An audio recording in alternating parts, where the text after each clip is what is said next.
Kinutugikan sa basahon ni Barut. Barut Kapitulo 1 versikulo 15 hanggang 22. Mao kini ang sugid nga kinahanglan inyong himuon. Ang Ginoo nga atong Dios matarong, apan puno pa kita sa kaulaw. Kitang tanang katawan sa Juda, ang katawan sa Jerusalem, ang atong hari, atong mga magmando, atong mga pari, atong mga propeta ug ang atong mga katigulangan na himutang sa kaulaw. Tungod kay nakasala kita batok sa Ginoo nga atong Dios, ug nakasupak kaniya. Wala kita mamati kaniya, ni nagginabuhi kita subay sa iyang mga sugo.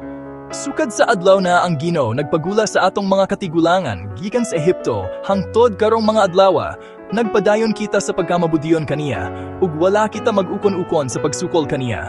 Kaniadto sa diha nga ang Ginoo nagpagula sa atong mga katigulangan gikan sa Ehipto, aron ihatag niya kanato ang usa ka tabunok ug tambok nga yuta.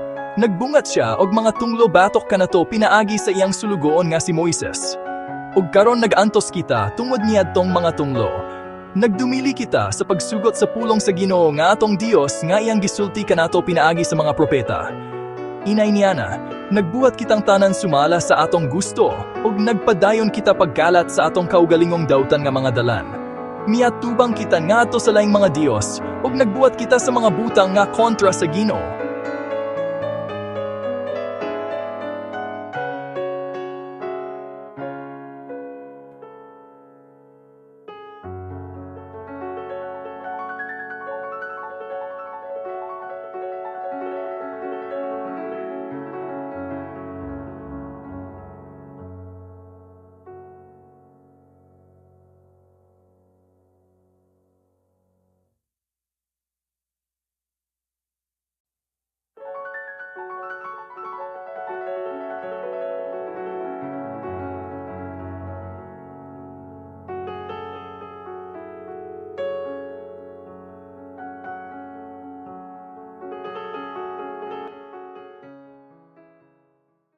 Kung nagustuhan nimo ni nga video palihog, follow ug share aron madasig pod ang uban sa pagtan-aw ug pagpaminaw sa maayong balita sa atong Ginoo.